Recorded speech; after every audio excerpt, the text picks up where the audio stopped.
So this video is about number needed to treat. So the idea with the number needed to treat is that no treatment works for everyone.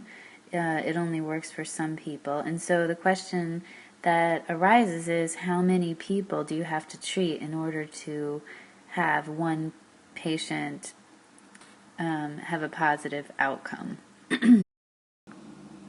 So this calculation is pretty straightforward. The number needed to treat is 1 over the absolute risk reduction. So it's the reciprocal of the risk reduction. So let's look at it in this case, and here we remember that the absolute risk reduction is the control event rate minus the experimental event rate. So in this case, our control or placebo event rate is 40% and our treatment is 30%, yielding an absolute risk reduction of 10%. So then if we want to look at number needed to treat, so how many patients do we need to treat with this treatment to see a benefit in one patient in 30 days. Okay, so this is the 30-day mortality rate. We would take the reciprocal of the absolute risk reduction, which is 0.10. So we can see that the number needed to treat is 1 over 0.10, which equals 10. So there's a couple things to remember here. The absolute risk reduction can be expressed as a percent, so 10%.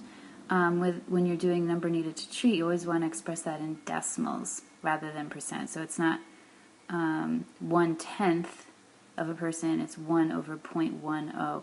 And then the other thing to remember is, as I said before, it's always in a particular time frame. So it's number needed to treat to see a benefit within a particular time frame in one patient.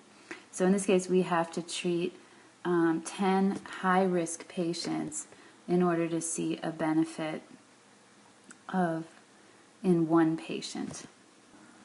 So another thing to remember is that you can't compare number needed to treat across studies because you need to maintain the same patient population. So for example, we remember in this example here, we've got high-risk patients and low-risk patients. So the absolute risk reduction is different in the low-risk patients than it is in the high-risk patients. So here with the low-risk patients, we can see that the absolute risk reduction, again, the control rate, event rate in the control group, which is 0.10, and then the event rate in the, this is wrong, the event rate in the, sorry about that, in the treatment group is 0.075, not 0.75. So the difference between those is 0.025, and so that's the absolute risk reduction is 0.025. And then number needed to treat is going to be the reciprocal of that, so it's 1 over 0.025. So now we've got a number needed to treat of 40, so 1 over 0.025 equals 40. So we have a big difference here between the high-risk patients. So we have the high-risk patients, number needed to treat was 10. Low-risk patients, number needed to treat is 40. So this shows you how you need to be very careful. You can't assume that a number needed to treat is going to be the same for a single treatment across different patient groups. Okay, so because the absolute risk reduction is a lot lower in the low-risk patients than in the high-risk patients, the number needed to treat is going to be much higher in the low-risk patients than the high-risk patients.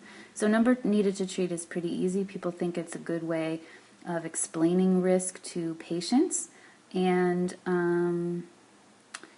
so I think that's it for now. So always remember that number needed to treat is within a particular time frame. So these are numbers needed to treat in 30 to see a benefit in 30 days. Great. Thanks a lot.